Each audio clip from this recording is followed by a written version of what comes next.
And we are back. We are live. Welcome back to the Wanna Parlay podcast. I'm Lance Bell. Next to me is Jack Neuheisel. Jack, go ahead and tell the folks about the beautiful people that sponsor this podcast. As always, Lance, the show is brought to you by Wanna Parlay, home of the $2 parlay and the world's richest parlay, where every day people are turning $2 into $2,000. We are the midway point of our Wanna week, and the boys and girls of Wanna Parlay are already cleaning up.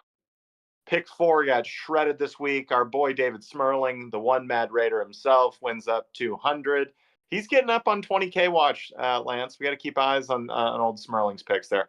Scarcella 17, 175. Can't return text, but you can just continue to rattle off wins on the water board. I dig it for you. Purple Sticky 200. So good stuff there in the pick 4.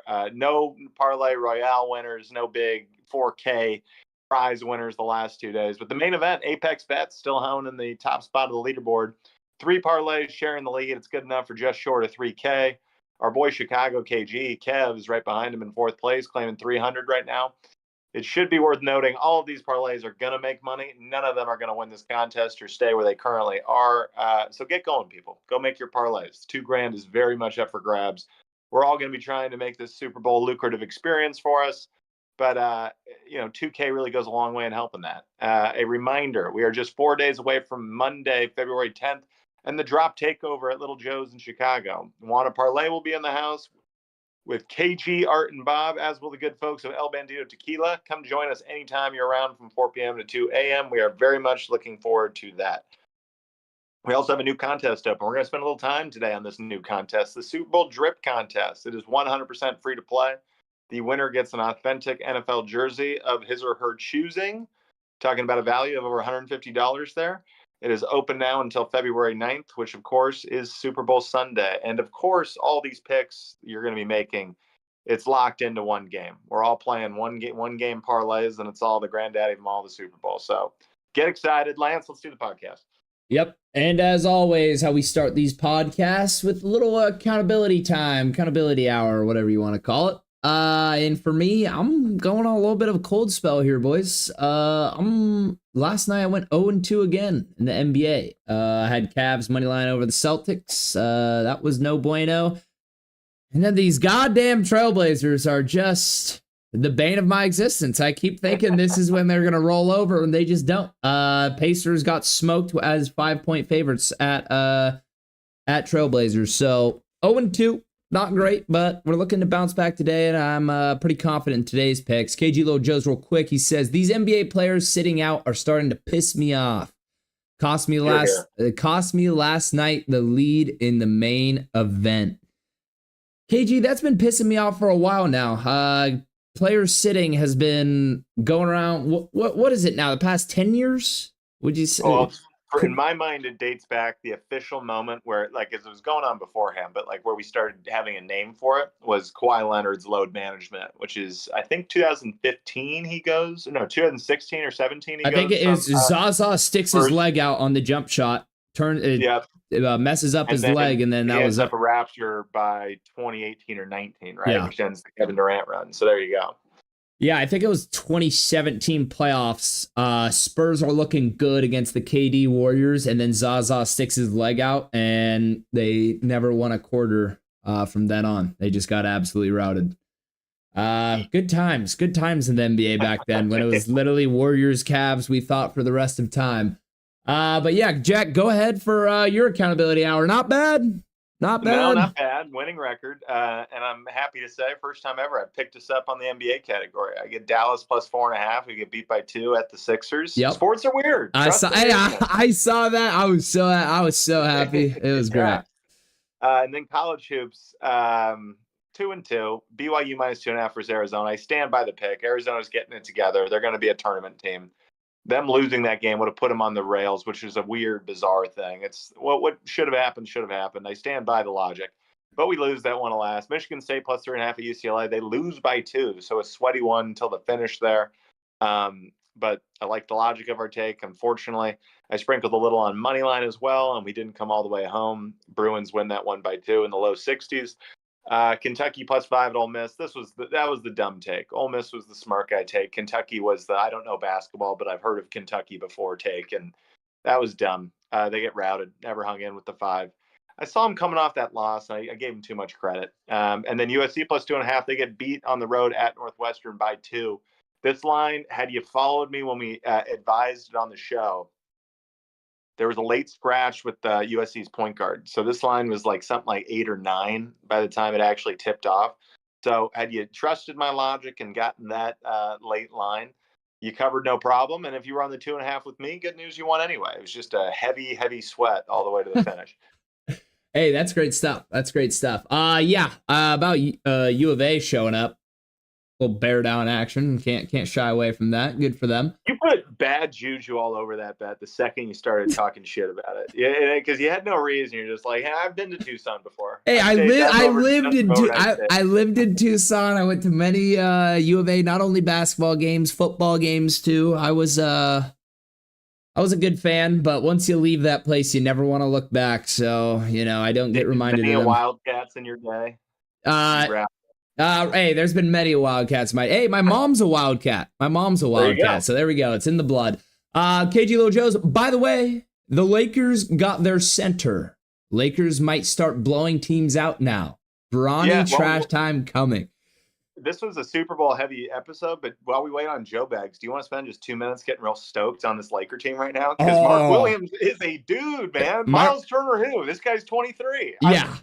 Hey, Miles Turner would have been undersized. He's that 6'10", like barely scraping 7 foot. He's kind of plays on the wing. No, I like this Mark Williams guy. This is going to be legit, especially with Doncic. It works perfectly with him and the big athletic big man. It's going to feed families. This is going to be great. LA's in great hands for a while. I know Joe Bags is in the waiting room. Oh, really quick. Keep him in there. I know he's doing us a favor, but I have to say something. Go ahead. I did not know where this went. I sad to see Dalton Connect go, but we talked about the 4 guys. You had to lose somebody. And if there was a guy of that group to lose, I'm actually glad we hung on to Reeves. Then we get this Mark Williams character, and we're doing both things again, where we get to live in the now, but also consider our future. He's 23 years old. Him and Luka should be an awesome tandem together. He's a rim runner. He's a great high pick and roll and kind of finish on the lob kind of guy. Fun fact, in Charlotte, they took to calling him the Condor because he is the NBA's longest wingspan. And now you have that, all of a sudden everyone in Lakerland kind of finds their spot. Like I want to go a little bit more of a defensive focused starting 5 and go a quick sub with Austin Reeves off the bench. So my starting 5 for the Lakers, I go Luka the 1, I go Vando the 2, LeBron the 3, DFS the 4, Mark Williams the 5. Quick sub, first sub off the bench, Austin Reeves, come get LeBron. Rui Hachimura, come get DFS. You guys go. And then when they come back off the bench after a quick break right there, now Gabe Vincent come in and Jackson Hayes come in as well. And we do a little platoon shift. Luka gets his minutes. But this thing works. Like Jackson Hayes as a 14-minute a game energy 5 he can be good at that. That's something I can get excited about and see him in. So Gabe Vincent's now playing good minutes. Vincent's playing great D, and if he goes 2 of 4 from 3 a game, which I know is asking him to shoot 50%, but this is a guy that shot like 60% in the playoff run with the Heat when we acquired him a couple years ago. So I've now totally talked myself into this as the favorite to win the finals. Yeah, I'm fired up. I'm so excited because the one thing I do know is that whenever a team is dysfunctional and they get it together at the All-Star break, usually it takes them the rest of that year. It's not great, but they kind of work on chemistry and they focus on the next year. But we have GOAT James. LeBron figures these things out so quickly. Remember when we had D'Angelo Russell and all of them came over? He has great control of the team. Now you have a guy like Luka, both of them with the IQ. I mean, I don't see this not working. This is going to be great. KG Little Joe's with the question. He says, who defers, LeBron or Luka? They both need the ball in their hands. LeBron defers. LeBron knows this, and he knows this. He's 40 years old. Luka's the better player right now. And if you've watched some of their games earlier in the season, they've been already trying to get LeBron off the ball. They've had the ball in Austin Reeves' hands and letting him play make and kind of having LeBron as the cutter. I tell you what. Lance, go ahead and bring Joe on the show really quick because I also want to rub his son's face in this whole thing while we do it. Yeah, I don't mind that at all. Yeah, Joe Bags, while you're getting your camera set up, we're just spending 2 seconds to talk about the Lakers, and then I want to get on with your interview here. But as a guy who's a fan of the Suns, and their locker room has been described by Ramona The Shelburne guy, as toxic in the last did 2 he days. leave? Did he leave right when we brought that up? Did he leave? Oh no, he's back. He's back. I thought I thought he closed out the app when he started hearing NBA talk. Ramona Shelburne. No, I'm here. Can you hear me? Yeah. Yeah. All right. It's so weird because like I'm looking at you guys and I can't see what my face looks like. It's just Hey, it looks good. It looks great. Aces. All right, right on. I don't hate your camera angle. If I'm you and we're gonna have a discussion after this, I'd bring it up 2 inches. Okay. Yeah, We're up. Bingo. Hello, right. Male model. Welcome to the show. Happy to be here. Now you Thank got for having me on a again. thumb like hanging over the camera. There you go. Oh, shit. All right, you keep working over there. A report that came out today that I was reading for Suns fans is that there's it was an awkward shoot around today at practice, and the locker room is in shambles because KD made no personal interest to be traded. He didn't want to be traded, and now that he was in trade talks, I guess there's problems in the locker room. Joe Bags, what are your thoughts? You know, I have been a longtime Suns fan. I am at probably my lowest point I've been at since being a Suns fan. There was a time growing up where, you know, you just accepted that we were terrible. You know, you just accepted that we were shit, and that was that. It was like cool to be a fan of the shitty Suns. Like the whole being a Suns fan was basically being mad Devin Booker wasn't an all-star. That was your year. And outside of that, that was it. It was like, hey, we have this great player, you know, we have a ragtag squad, you know, like we're losing games, but Devin's putting up 70 plus points. Like it was like, yeah, we're fun, you know, we're a fun team. But like it was like we were terrible, but it was like accepted that we were terrible, but it was okay. And then we had a series of years where we had Mikal Bridges, we had Cam Johnson, we had DeAndre Ayton, we had Crowder, we had Chris Paul, and it was like, holy shit, we're gonna fucking be the best team ever. Yeah. And we made it to the finals. We had that whole like the guy in the stands being Suns in 4, and it was like, we're getting there, we're doing it. And then we get the freaking Bucks, and all of a sudden we run into the train that is Giannis, and we lose in game 6. And then I don't know what happened between then and now, but we have not made a correct basketball operations decision since then. We made horrible decision after horrible decision, and we have run our team into the ground. We traded the whole world for Kevin Durant just to be like, oh, we actually want him out now. We actually want him gone. We traded DeAndre Ayton for Nurkic just to trade Nurkic for fucking Martin. Who's Martin? Martin sucks. I'm Who's Martin? The one guy who sucks to talk to during this time is Lantz, because he's a big Lakers fan, and the Lakers are fun, and they always get the 25-year-old superstar phenom, best player in the world. Mm-hmm. And I'm just disappointed right now. Hey, Joe Bags, you're just a Suns fan.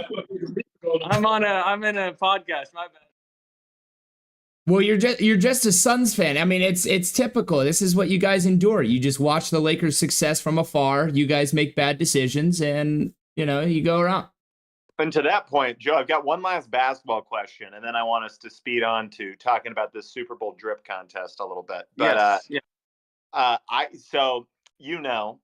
I grew up same household, so I know where the Suns fandom comes from and how deep it runs, and how sad, even for the guy that taught us to be Suns fans, how hard it's been on him. If I have to hear about Connie Hawkins again, I'm going to lose it. So it's unbelievable. So let me ask you this question, and I posed this to our mutual buddy Jack O'Malley earlier as well.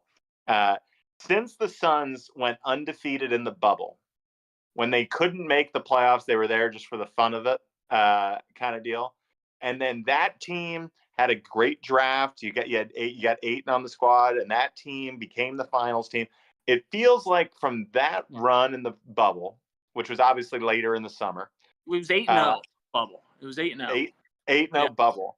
Since the 8-0 bubble, this is officially like the end of that momentum. Now we have to go restart again. We traded a first-round pick for Martin. So you got to the finals. From that 8-0, you guys got to the finals. From the finals, you decided we have to win a championship. You signed Kevin Durant. You move all this shit around. From there, you said, we're still not good enough. You signed Bradley Beal. From there, you wind yourself here today. Then we moved him to the bench. Yes. You're trying to create Durant to the Warriors, and now you have Martin. In amongst all this, we got a new owner. We got Ishiba. And I don't want to sit here and say that Ishiba's been shit, but Ishiba's been shit. I can't. It's just sickening. We were there. We were at the mountaintop. We had every piece we needed to have. We had Bridges with his yellow frickin' school bus shoes. We had Cam Johnson raining haymakers from frickin' mid-court at the buzzer to win games. We had Cameron Payne off the bench, who was fun. I mean, God, it was a great time, and now it's just shit. And Bobby Portis had to go and fuck the whole thing up for you. Okay, Joe, hard pivot. We're going on to football now.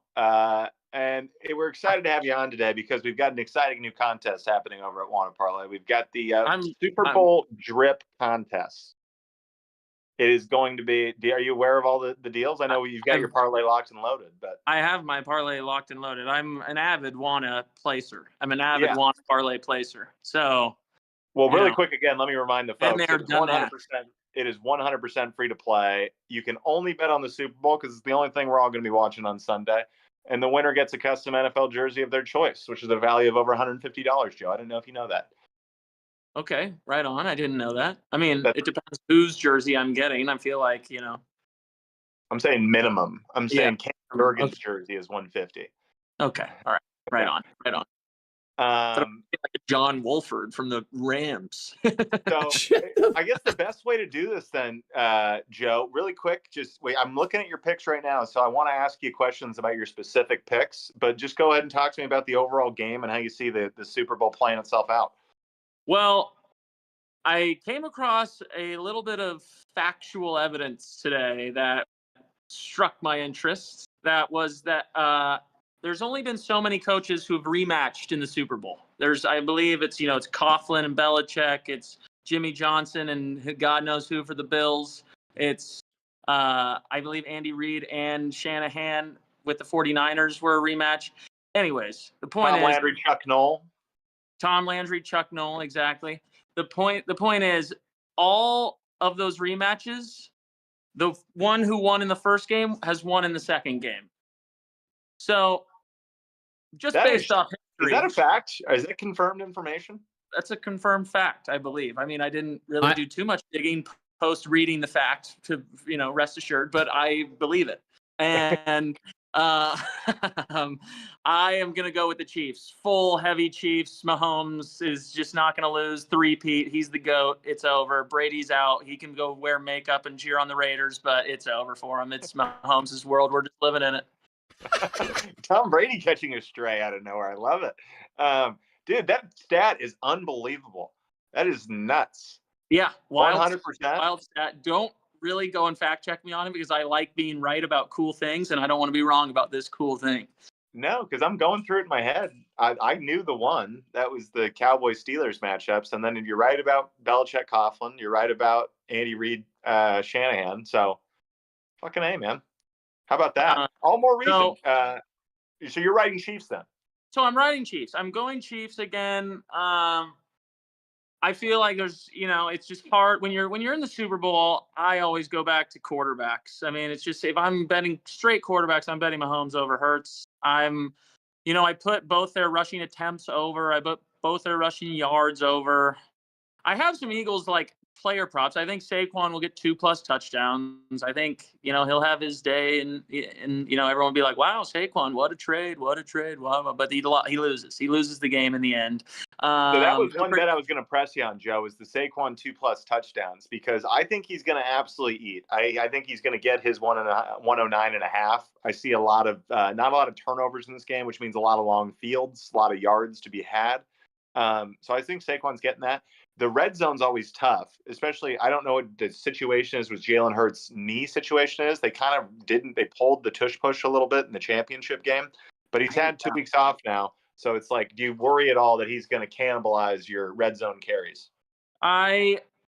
It's always a risk with the Eagles, picking anyone but Hurts to score rushing touchdowns with the tush push. I mean, for God's sakes, if anyone could just watch film of the Eagles, they could fricking just QB sneak it down the whole field. It's unbelievable. Honestly, hot take, I think the play probably should be banned. I think it should be banned, but it isn't. So this is the world we're living in. And I hope like hell that Saquon just gets the ball in his hands enough times to get in the end zone. I think one of those 2 touchdowns will be a receiving touchdown. So I had a little bit of a half a mind to put him as an over receiving yards, but you just never know. He did have a crucial drop earlier in the year. So, but I hope like hell that the tush push, fails enough times where they just got to hand it to 26. If they hand it to 26, I'll be in business.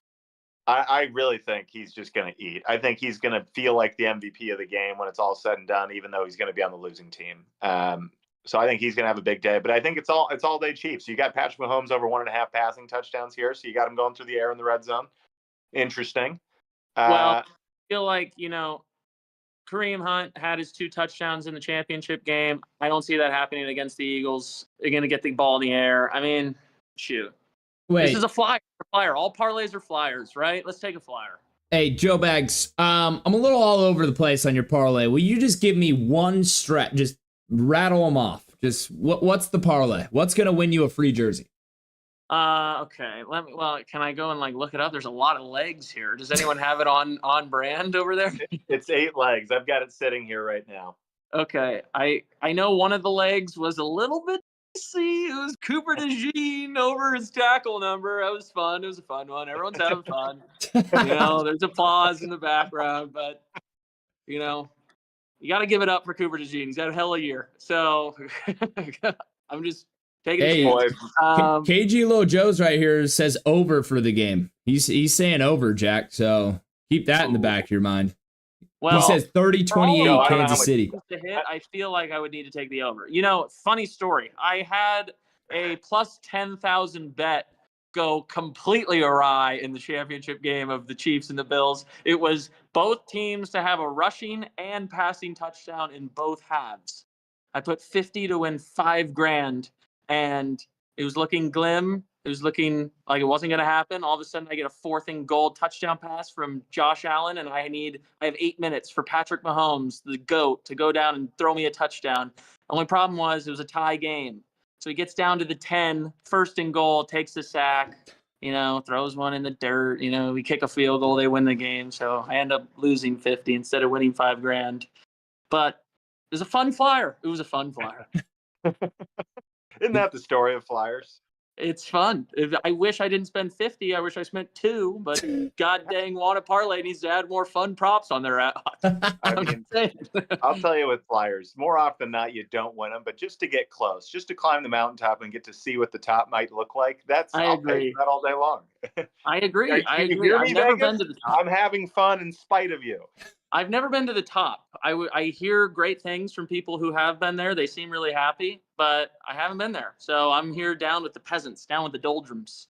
Joe, we're just a couple dogs chasing cars, okay? We wouldn't never know what to do if we ever actually caught one. I couldn't agree more. I'm running wild.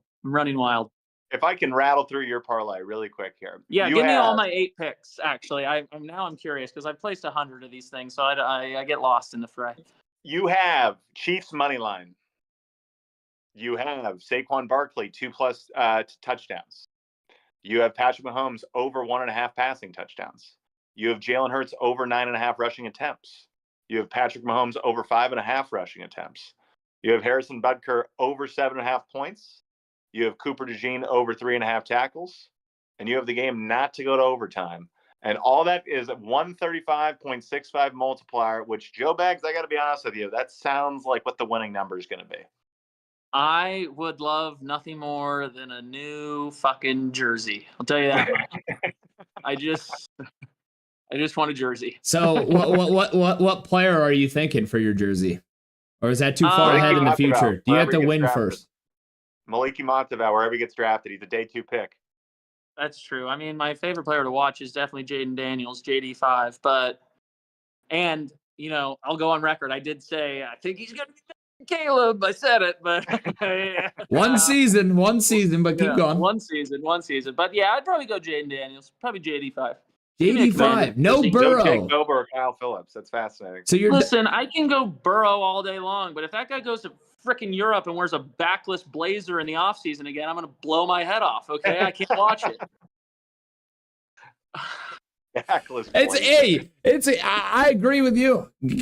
We don't need to be doing the fashion. Man. Play football. You're in the NFL. Play football. And you know what? I mean, he was young, a lot of money, good-looking dude. I get it. You can have one off season of going doing the France thing, but now reel it in, Joe Burrow. It's time to lock in. It's time to lock in. I mean, shit, you didn't even make the playoffs. I know you had this great year. You didn't make the playoffs. Got to win games. I coached with a guy that coached Burrow at Ohio State, and he said he used to come in on his own Razor scooter wearing SpongeBob SquarePants PJs, sucking on a lollipop, just whistling in the wind and living in his own worlds. And it's like, so apparently that guy is his own man. Don't question it. I kind of like that. I do like that. Yeah. I mean, I do. I appreciate that story. I like the no regard for anyone's opinions. I respect that. But goddamn, a backless blazer. I mean, get real. I see a lot of myself in Joe Burrow without any of the tangibles. I'm just chock full of intangibles. I have no tangible skills.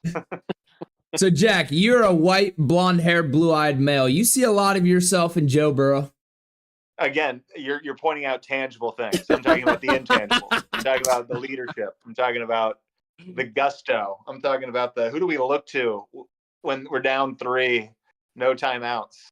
Listen, he's one of 2 guys to beat Mahomes in the playoffs. If we all took turns picking up the flag and yelling charge, who do we follow? That's the kind of shit I'm talking about. All right. Hey, KG Lil Joseph. Oh, we got a couple chats. The David shit that doesn't show up in a box score, Lance. That shit. You're taking charges. David Smurley, are they brothers? They look the same. He just hopped in the live stream. Are you guys brothers? Both, we're not. By blood and by choice. I've never met that guy in my life. By blood and by choice, David. By blood and by choice. FOL, partner. That's awesome. Yeah. And KG Lil Joseph has a question. He says, can it be a retired player's jersey? I want to. What would you asking about Rick Neuheisel with the San Diego Chargers? Or in the scab year. Hey, I got a gunslinger's jersey for him. I can mail KG a gunslinger's jersey. And now that one you got to buy off me. So hate to inform you, pal, you're not going to win because I'm in the contest too. Yikes! That does help out. That does clear things up. It makes things easy for Kevin. That's not a stress you have to worry about. Joe is going to win. So, all right, gentlemen. Hey, enjoyed my time. Thanks for coming. Yep. Thank you for having me. As always, I look forward to the next time around. Yep. Until next time, Joe Bags. Yep. Hey, enjoy Waste Management tomorrow and get a Scotty Scheffler to the finish line. You guys 2 over right now. Exactly. One of my friends also playing 300 today. Will Chandler live. Will Chandler's 300 today. 300 today. He's looking good. Wow. Fucking A. Wow. Yeah. Fucking A. We got to get a made cut out of WC. We got to get a made cut out of him. That'd be big time. Hell yeah. Yep. 20-year career income. Here you go. All right, Joe Bags. We talk. Bye-bye. There he goes. That Will Chandler kid's a good egg. Okay, yeah, I was going to say, you got to update me a little bit. Is this like a friend or? Joe Bags for the public out there is I don't know if it's accurate to call him a professional golfer, but a competitive golfer. I still think he has amateur status, but one of the guys that he lived in Georgia for a year, just in the lab, getting good. And his roommate while in Georgia is this kid, Will Chandler, who had to go nuclear on the back 9 in Corden Ferry qualifying this year to make the cut. Ends up not only making the cut of the second stage, but then coming in top 5 of final stage of qualifying, which not only gets him on Corden Ferry, but graduates him immediately onto the PGA Tour. So that's $500,000 in your bank account that afternoon, and that's being on the PGA Tour. So homie's first start right now in the Waste Management, and he's 3 under on his first day. And he's a good dude. Joe will call him every now and again and be like, yeah, dude, I don't know. My fucking distance control's off, this and that. And he just audibly quotes Kirby Smart back to Joe. And he goes, I don't want to hear about fucking scoreboard. I want to knock the shit out of him. Just this little Georgia kid who's got some grit. That's I've not awesome. even met him in person. I'm just a fan. Hey, I'm a fan as well. You guys have got me on the bandwagon. He's the new guy. All right. All right. Are we ready to break down the Super Bowl? Yeah. All right. I'm gonna go first because mine's short, mine's easy, and you're gonna come in and do the heavy lifting here. Of course, let us just remind the people. Chiefs -1 versus the Eagles is our spread. The over-under remains at 45.5. It's held firm there all week. If you want to be a first half better, it's Chiefs minus just a half point. So basically a money line pick. And over-under is 23.5. Lance, take us away. Sorry. All right. So, I mean, you could already tell earlier in this episode that I'm on the Chiefs. I think we're all on the Chiefs. I just, I've gone back and forth on it. There's nothing really I've seen everything. Everything's all out in the open. There's nothing hiding. The Eagles don't have like a secret trick. The Chiefs don't either. They've played each other. And now, especially with that stat, I just think it's Chiefs. The Chiefs are going to win. I went back on that historical standpoint when I was talking about Tom Brady back in 2007 when he lost to the Giants and how it was such a historic game and it ended up being the biggest Super Bowl upset in history. I don't know. These Chiefs have been historic from the beginning. 2018, like this magical run with Mahomes, Reed, all of these guys, and how they've kept it together. I don't see them shying away from the moment or anything collapsing. It's the Chiefs. I'm sticking with Mahomes and the Chiefs. I fully agreed with that take on Tuesday. I thought that was a good point. Of this game's already, big enough and a weird couple weeks for these players and coaches with the extended media days, and that's the circus that goes on around this stuff. So I kind of dug that of like maybe the Eagles are playing kind of free and loose here, and the Chiefs do have a little bit of weight to carry with them. But to that point, we're looking at one of the great dynasties in sports history already. Yep. Number two, what is probably 40% way through and at the 40% mark, the greatest sporting career maybe in history, and Patrick Mahomes. This is a guy that in his rookie year, or not his rookie, he sat, I guess, his rookie year a little bit behind Alex Smith, but in his debut year, I should say, takes that Tom Brady Patriots team to overtime in what was one of the great fourth quarters of all time. And by the way, he's going to beat Tom Brady in that game if he wins the coin toss. And if he doesn't get homie Fletcher Lloyd, what's Fletcher Cox lining up? No, who was it? The defensive end that lined up in the neutral zone. Who was that? It wasn't Jones, but it was like 50. No. I know who you're talking. It's like Bolton or a linebacker or something. I can't remember his name. But I know. Keep going. Fletcher for some reason. But and they've lived up to it. Literally the only time I remember watching Patrick Mahomes and feeling like we just didn't quite get it all there was that Super Bowl against the Bucs and what they were up against in that day with that Bucs defense and the perfect roster construction they put around Tom Brady, and then an offense that gave him no wiggle room to be imperfect that day. So it got off to a slow start. Then they were playing a predictable offense, and that's the way it goes. I don't see that here. And matter of fact, I've done some digging. I've went back and rewatched the previous Super Bowl with the Chiefs and Eagles, and shockingly similar teams. Very few transactions in terms of meaningful players here, Saquon being the exception to that probably. But like Juju is on that team and then has since left and come back. Like there's weird storylines like that. AJ Brown was already there. So here's where my logic kind of boils down to, Lance, because I'm trying so hard. I've had 3 separate friends call me this week to tell me it's the Eagles for some dumb fucking reason. I haven't had one person in any of my circles of life tell me it's Eagles. So hey, at least you have that. Unsolicited friends call me this week to try to sabotage my brain and tell me it's the Eagles. And if you actually look at the betting numbers, it skews Eagles right now as well. Really? Yeah, not enough for me to go like, oh, lock of the century, but it's about like 68-32 skewing to the Eagles. Okay. So it's interesting. But what matters in a game like this? Let's go first. Head coach / chief offensive play caller. Andy Reid is both those for the Chiefs. So he exists as one entity. Let's get him up against Sirianni, and let's give him Kellen Moore in that list as well. Yeah. Advantage Andy Reid. We'd agree? Of course. Not even a One question. guy's got 3 Super Bowls. He's taken multiple teams to Super Bowls. One of the great offensive play designers of all time. They're going to have every answer in this game to get to whatever they want. It's as good of probably the best defense this Chiefs dynasty has had to play against in the Super Bowl, at least on paper, and certainly with the athletes going around. Now, I'm giving a lot of credit to some rookie players there, but Quinyon Mitchell, that corner for the Eagles, is that fucking good. He is that dude. So Yeah. I think they're that legit, but you and I would both agree, and I think, we to a man, we'd all sit around and agree Andy Reid's the best coach in the game. Yeah. Then let's go to defensive coordinator. I actually think that's an interesting conversation. I think Spags with 2 weeks is as good as anybody. I think they're going to be exceptional. It's shown all year that they've done whatever they need to do on defense to win the game. They've pitched games where they give up nothing but field goals and hold teams to the low, like 12s and low teens. And then they've been, accepted the role under some shootouts where they've had to be a little chancier and try to force turnovers and do that. And it's a team that really has one actual loss this year because we're not giving them that Broncos loss to end the season. So I think Spags is damn good, but Vic Fangio in the coaching world and in just the greater football community is as respected as a defensive coordinator as they come. Fun fact though, Lance, guess what Patrick Mahomes and Andy Reid's record is against Vic Fangio? You got to tell me. I have no idea. They are 8-0. 8?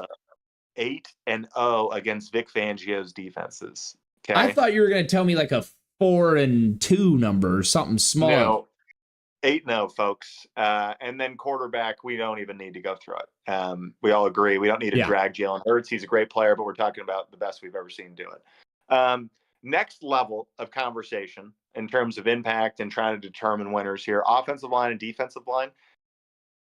Let's be fair to the Eagles here. Probably advantage Eagles in both metrics. But in a pick'em game like this, where it's not going to be the story of this game is not going to be the 85% of plays that those units are playing significant numbers. Maybe some D lines if we get a strip sack here and there or that.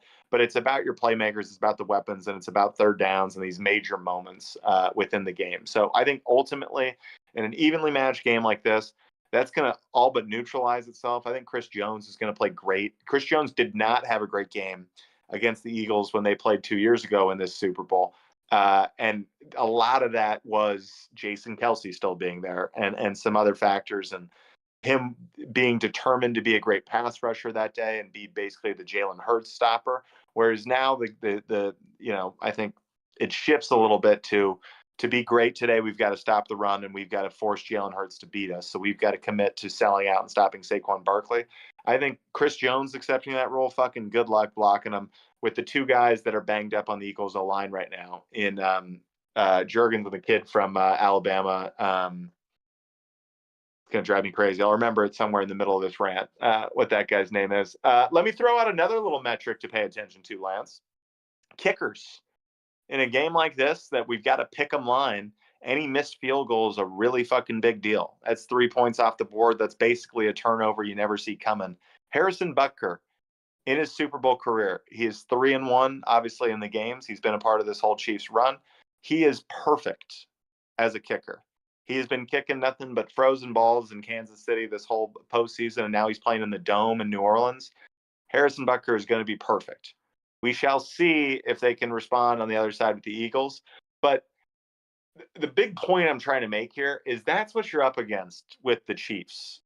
And you're going to get it's what Josh Allen was up against 2 weeks ago, where it's you have to start fast. You have to get on top of them. You need a timely turnover. Then you need to be up in the fourth quarter.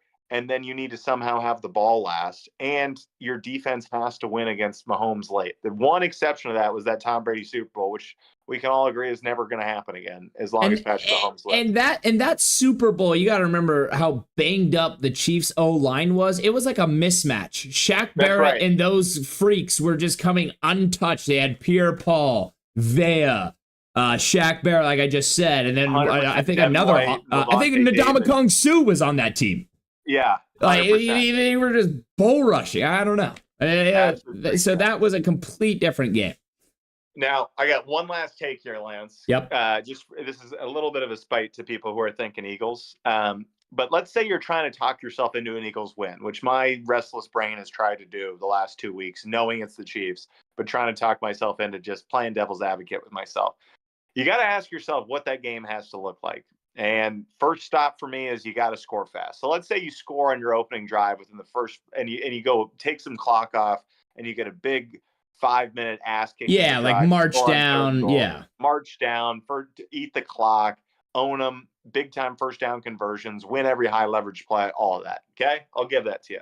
Let's say after that, because we don't want this to be the Saquon game, right? Spags is too good. You get A.J. Brown going. You get A.J. Brown on a huge shot touchdown. Get that guy going. Now you're in for an early 14 right as we're starting the second quarter. I'll even concede, what if you're the Eagles and you scored 24 first half points and you got a 10-point lead? Isn't that the dream start you're looking for to win this game? Let's carry that lead all the way to the fourth quarter. I'll give you a 6-point lead going into the fourth. I think if you watched the last time, you understand the fucking big joke I'm doing here. Yeah, I just caught on. Once you talked about at halftime, I'm like, wait a minute.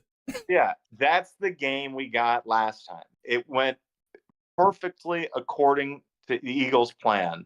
And I know people want to throw up their hands and talk about maybe the turnovers aren't going to happen this time, and maybe you didn't like the pass interference call that extended the Chiefs' drive, which, by the way, all it would have done would have given Jalen Hurts the ball with a chance. It would not have slingshot the fucking Eagles to win that game. All it did was allow Harrison Butker to kick that field goal as time expired, as opposed to with a minute 48 left on the clock or whatever it was. So Here's my point. I actually can't see a world they win this game. This is Chiefs by a ton. I'm actually going as far to say this. I think it's the Chiefs kneeling this thing out, like 27-16 final. Wow. I think it's a great game, and then we get a high leverage. I see. Yeah. It's similar to like that Texas-Ohio State game where it's like a high leverage 3rd and goal, and if the Eagles get a stop here, they get a kick. They're down 7. They get a chance to go tie it. Chiefs score, and we basically know it's over. Now we're talking about onside kick scenarios and all that sort of thing. Yeah, I really think that's the case. So are you surprised? Like, why do you think the Chiefs are only -1? I think on paper, the Eagles are better. I can see how the metrics kind of bear this out. I think the Chiefs have, in spite of doing nothing but winning all year, have done so unconvincingly. So I think to basically change the betting algorithm, because it's toggled between 1.5 and 2.5 basically all week. Yeah. I've seen it as low as 1, I suppose, but it never got to 3. If it hit 3, you'd see everyone jump on the Eagles bandwagon because you'd be comfortable with that. But there's no world if you're Vegas you can even entertain that. Yeah, I see what you're saying. Hey, Young Native Tino 64, new name that I've seen in the chat. What's up, brother? He says Mahomes is 17-1 in dome arenas, and mentions the fact you mentioned earlier. Fangio is 0-8 against Mahomes.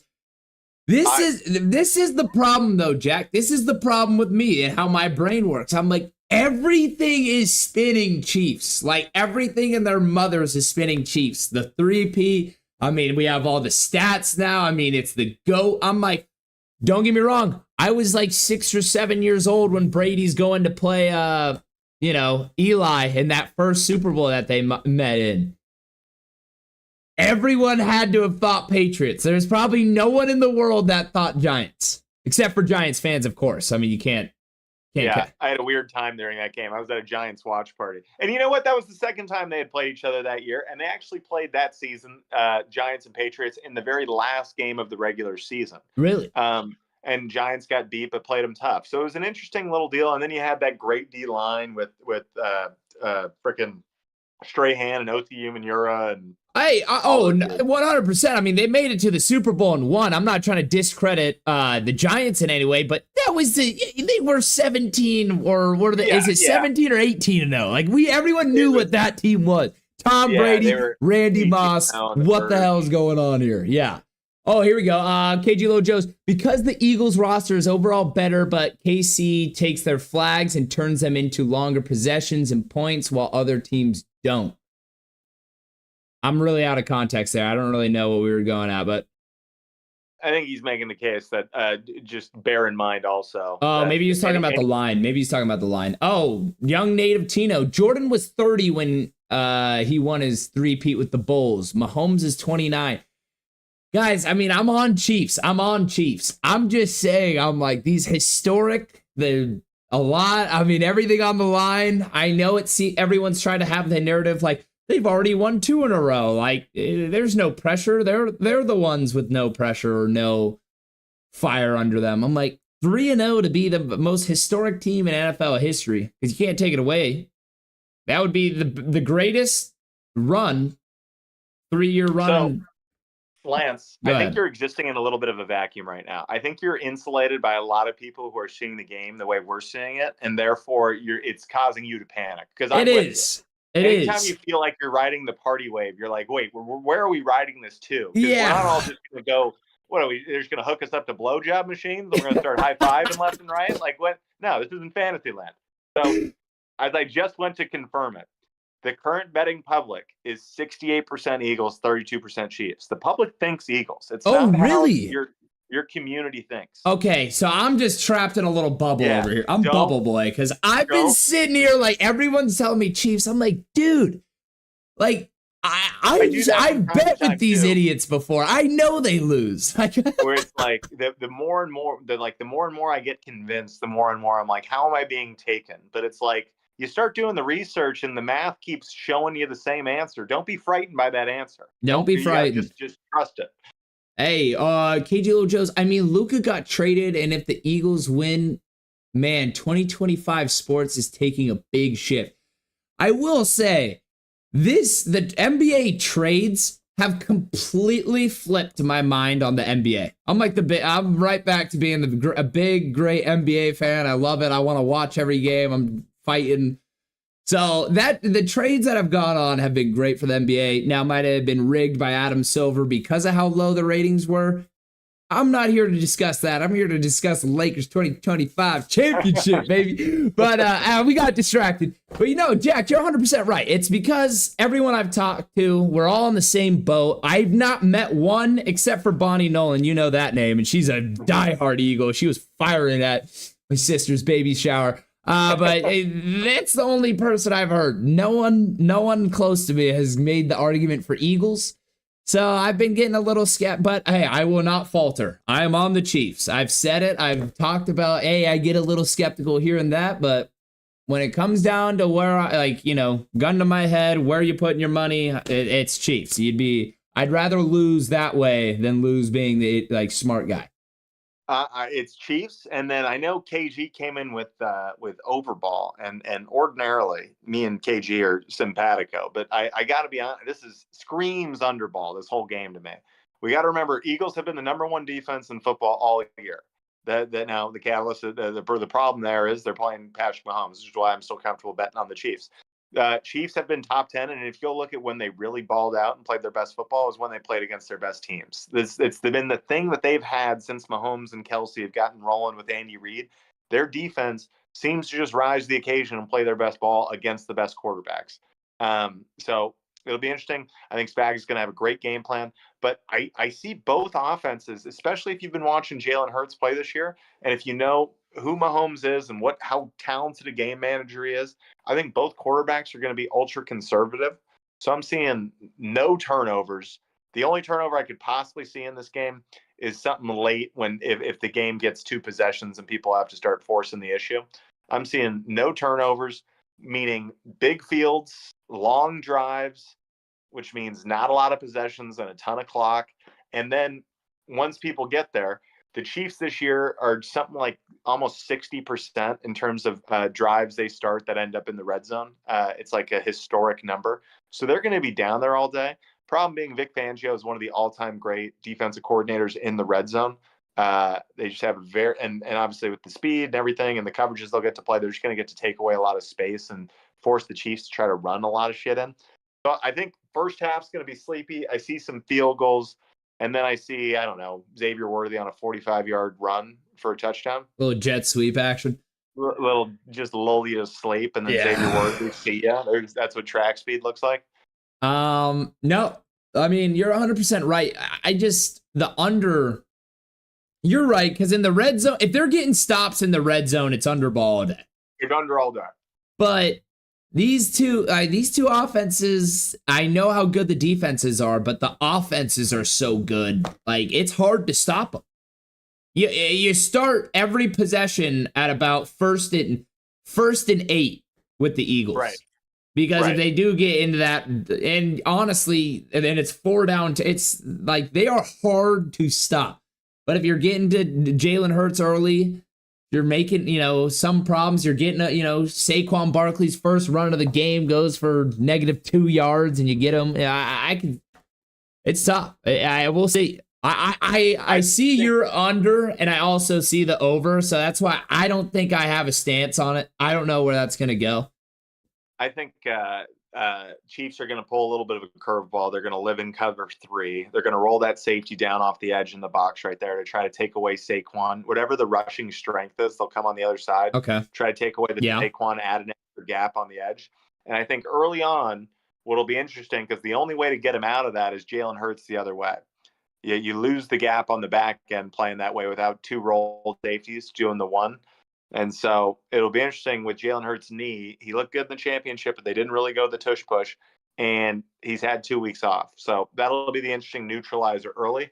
But I really do think if you're the Chiefs, we got to limit the explosives.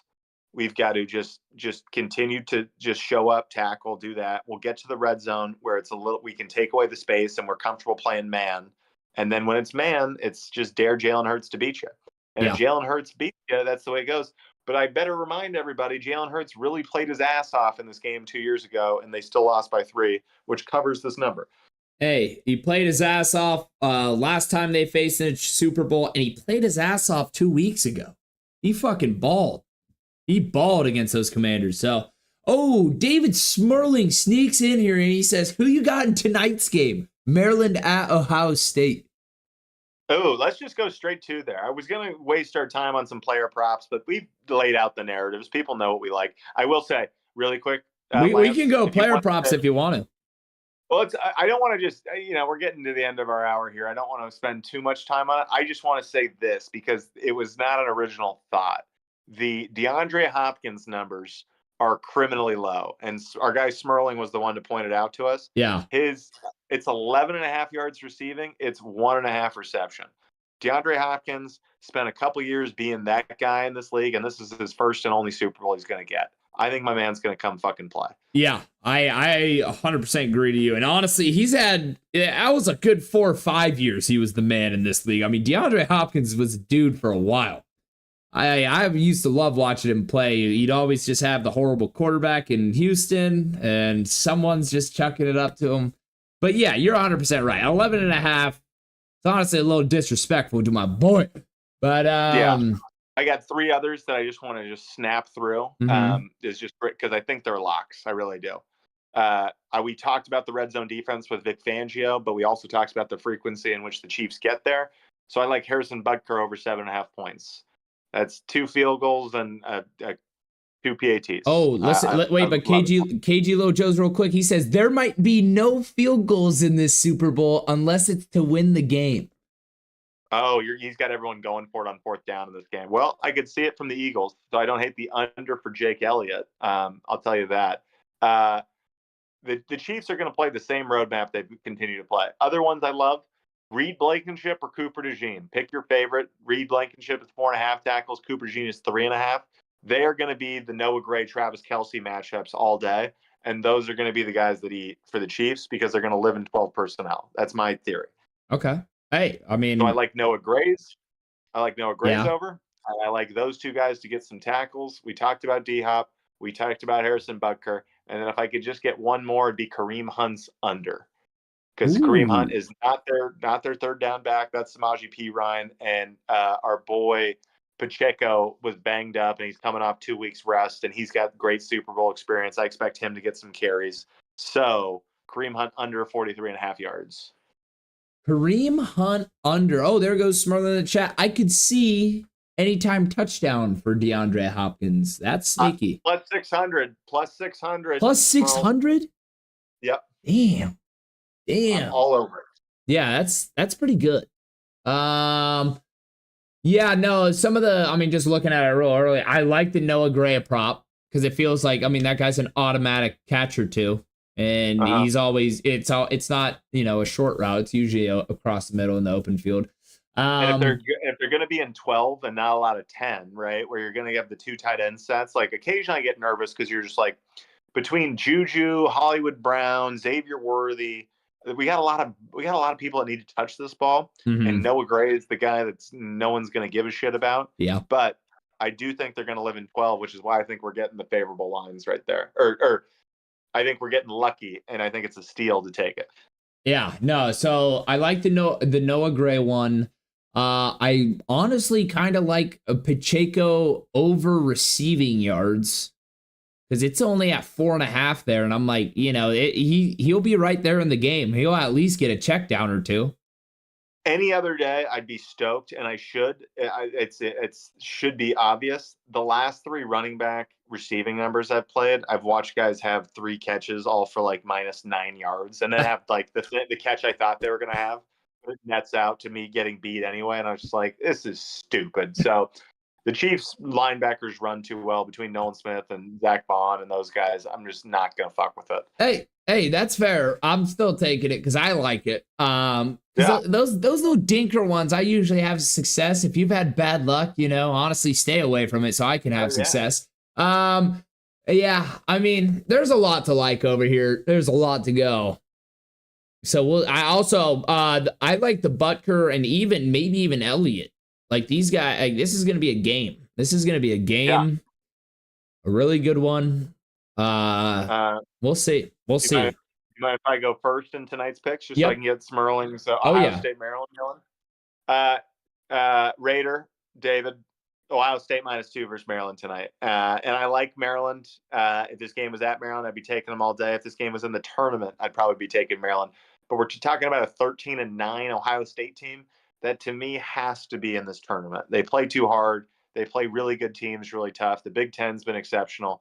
And if I'm an Ohio State Buckeye fan, and there's a lot of them, we talked about it several times on the show that it's top 3 student undergrad populations.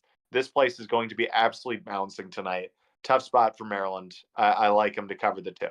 And then I'm going Big Sky basketball against Lantz because it's where my gold mine is. Northern Arizona -1 versus Montana State. Don't ask. Take the Lumberjacks. Don't ask. Just take them.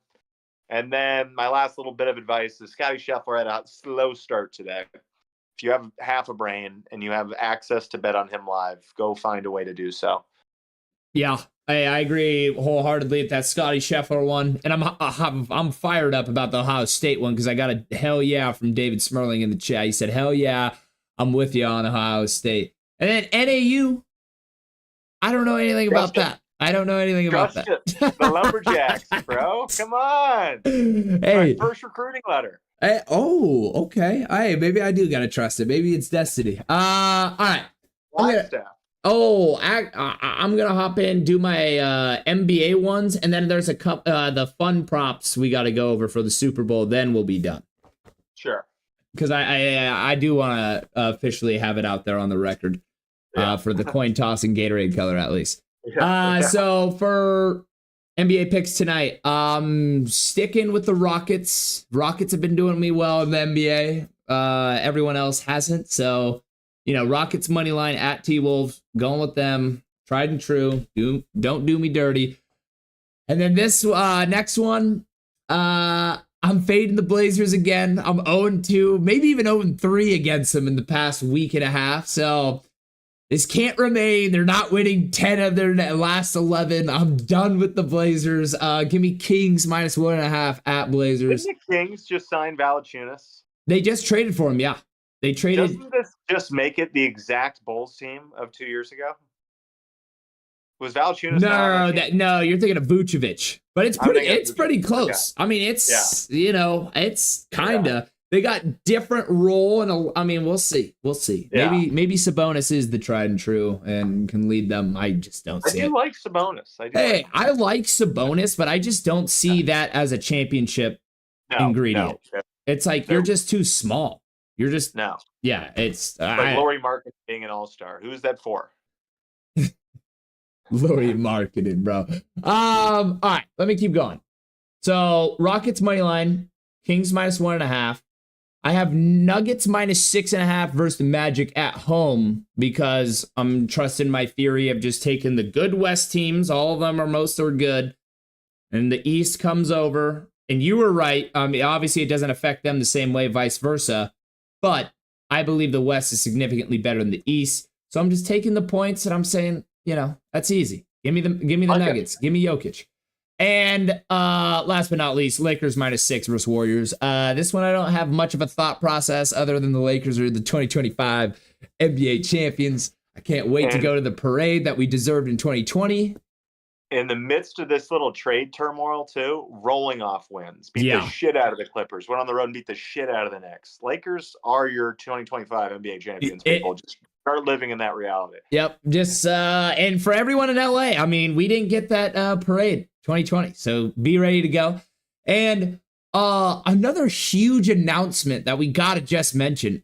So yesterday, Trump signed in an executive law banning transgenders from female sports. And now the NCAA has officially banned transgender athletes from competing on a females team. So that's a huge W for women. That's a huge W for America and for the NCAA. They don't get many Ws. But I had to come out and say it. What a guy. What a move. It was a layup for him, but he had to take it, and it was beautiful. I know you don't really have much thoughts because everyone thinks the same. It was fucking tomfoolery from the beginning. So we'll go on to our fun props in the Super Bowl. National anthem. Jack, so, do you I've know? Done a little scouting on Yeah. this. We're talking about John Baptiste here, okay? The guy that wrote the music for the movie Soul, if you ever saw it. An absolute superstar, but a piano savant. Oh, I've gone and watched 2 of this guy's national anthems. It's a big Beethoven-like display with the piano before he ever even starts singing. And then he starts ripping it up left and right here and there. The line's coming in at 2 minutes, basically on the nose right now. It's 120.5 seconds. The over is -180. Don't overthink it. It's the first free money to win on your start here of Super Bowl Sunday. Go ahead and just take it. It's over all day. It won't be close. He's a jazz musician singing the national anthem. It's pack your patience. It's going to be a while. Yeah, I love the over. 8-0 Maryland is winning. Oh, David Sperling gave all caps go Trump. Booyah! We'll keep going though. So I'll be tailing the over. Coin toss. Jack, I'm gonna be honest. I'm a heads guy. Side action right now. $20 you and me. Tails never fails, bro. Yep. I'm a heads guy. I always have been, always will be. All right. So we got that between me and Jack. Heads, tails. Well, everyone. There's no advice here. Just go on your own. Ass men unite. Tails never fails. All right. So we have that $20 side bet. All right. We have that locked in. Gatorade color. I'm going blue. I like the light blue. So blue is part of other this year. It is purple is coming in as the odds-on favorite at +210. Last 2 years that Andy Reid got doused with the Gatorade, it was in fact purple. The next are all tied. You can get green, yellow, red, or white. All comes in at the same bet, and then or you can get other, which includes your blue. Okay, so what are the favorited ones? What do they think it's going to be? Purple's the favorite because it's the only one with actually any thought process to it. The last 2 years, Andy Reid's gotten covered with purple. Apparently, the players on the Chiefs like drinking purple, and that's what they got. The next row of colors is all just the natural team colors. So there's people just being like, well, they're probably drinking red. They're the Chiefs, which is stupid.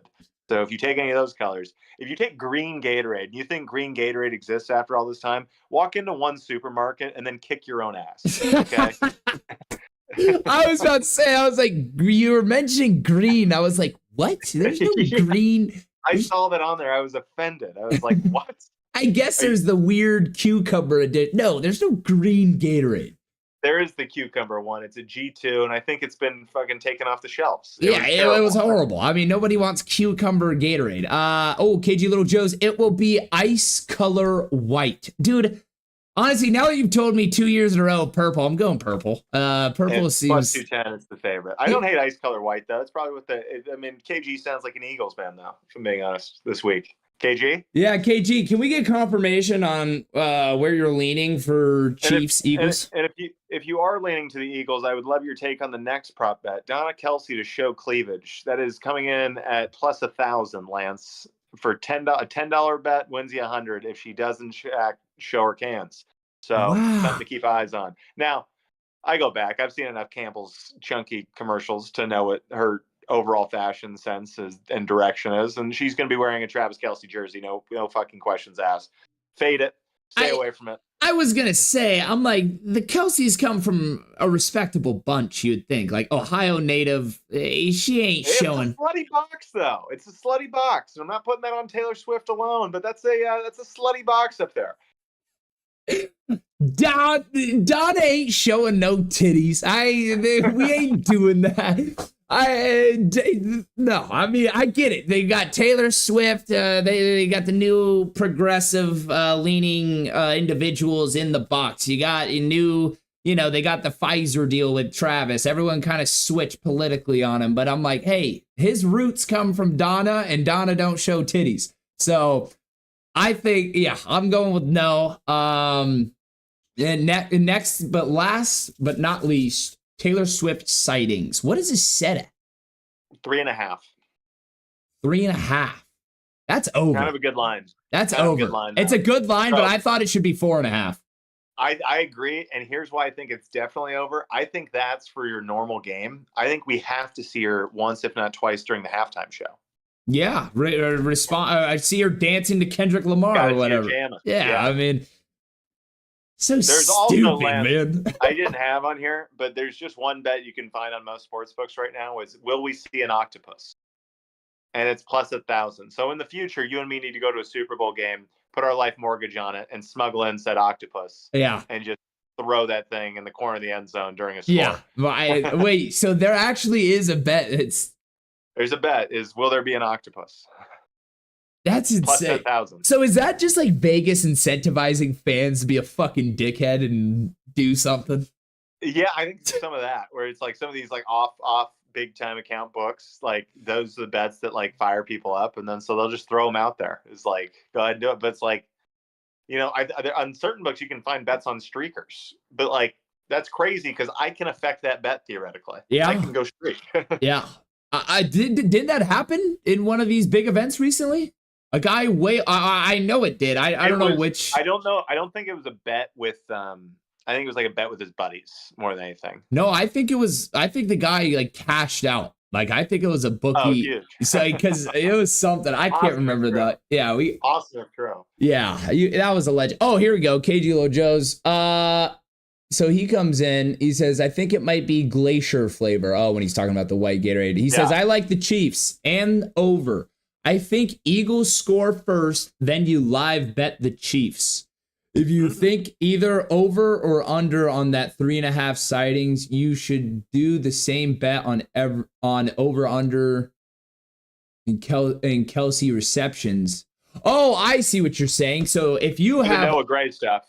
Yeah, but he's saying like no. He's saying if you have over in Kelsey's receptions, well then you should have the over in Swift sightings because every time he catches the ball, they're gonna be like, look, fucking hey, I got you. Yeah, you're a genius, KG. You're a genius. Yeah, I'm hammering both overs. I mean, that's got to be why they're there. I mean, you don't go 17-0 in close games. It's just impossible. So it's rigged. It's all rigged. It's always been the Chiefs. I think we're going to get 58 minutes of good football, and then I think it's going to be over before the clocks run out. And I think we see our first three-peat in NFL history, which congratulations to us all. It's a fun bit of history to be a part of. And honestly, can we all just agree it's a deserving bunch of people? Andy Reid and Patrick Mahomes, really hard to throw a stone at either one of those people. No, 100%. And if you look at all the slander, it's been the other people that associate with them. It's been the younger brother, Jackson. That was the beginning. Yeah. And then the wife. She's spraying champagne all over everyone. But hey, they've reeled it back. Beloved in the Kansas City community, by the way. Very involved. Oh, I bet. She's not a bad person. I mean, that whole champagne thing looked bad for everyone looking at the video, I guarantee the people that were getting sprayed on, they were probably stoked. It was at a Chiefs game. They just won. Not everyone who sucks. You know? Yeah. I don't have to hang out with you for you. That doesn't make you a bad person. You can be one of our best. Dude, you can still suck. yeah. It was all good stuff.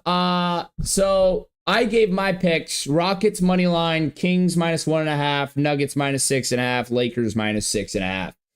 You gave Ohio State -2, NAU -1, and a Scotty Scheffler win at Waste Management, as well as Chiefs underball. And then the props that we discussed. Yep. All right. Well, you wanna hit the outro? Damn right I do. This was the Wanna Parlay podcast, the official podcast and home of all things Wanna Parlay, granddaddy of the $2 parlay and the world's richest parlay, the platform that makes parlays for the working American man, because that's what we are and that's what we care about. Thank you to Joe Bags for coming on the show today and building his parlay for the Super Bowl drip contest. Reminder, that is 100% free to enter. 100% free to enter. And the winner is going home with a custom, authentic NFL jersey, a value at the very least coming in over $150. That is all in on the Super Bowl. That is the only game you can play in it. We're all going to be a couple of single game parlay bettors that day. Some massive, never have a chance to win parlays already submitted out there. I think Joe had the right idea. I think that 130 number is going to be right around the sweet spot for somebody, unless we just get some freak show 10-7 game no one saw coming. Pick 4 had some big time winners. David Smerling, thank you for being back in the chat today. I hope to have you back on the show soon. You won $200 last night. Fires me up. Scarcella 17 won 175. Less fired up about it, but it's only because you won't talk to me via the phone. Purple Sticky went in 200. Main event, Apex Bets, still owning the top of the leaderboard. Made the same parlay 3 times. It's netting them like $2,900 right now. It's awesome, but it is a 37-pointer. And Lance, you and I know better. So I don't know, people. If I were you, I'd be running to my Wana accounts right now and getting 20 or 30 main event entries locked and loaded. Lance and I will be back next Monday at our usual time, celebrating more Wana winners and recounting, which should be a very fun and very lucrative Super Bowl for all of us. Once again, we are also rapidly approaching the drop takeover at Little Joe's next Monday on February 10th. Be there to join KG, Art, and Bob, as well as the good folks of Wanna Parlay and their hermano tequila company, El Bandito Yankee. Again, that is February 10th, 4 p.m. to 2 a.m. this Monday, the day after the Super Bowl. We talked about it at length, but that new contest remains open, the Super Bowl Drip Contest. Get over and get out after it. Lance, that was the podcast, babe. Take us out. Let's go. Hey, chat. Appreciate you guys for joining. Absolute legends. KG Little Joe's, David Smerling, and there was a new face. Yeah, who's our new guy? Young Native Tino 64. Native Tino 64. Nice. I'm trying to look at this profile picture. It's a red 10. I don't know. Okay. There's not much to it. I was trying to get out for you, Native. I appreciate it. Yep. Well, we will be back Monday, 3 p.m. Pacific, 6 p.m. Eastern. And we will see you then with the Super Bowl champion and our thoughts. See ya!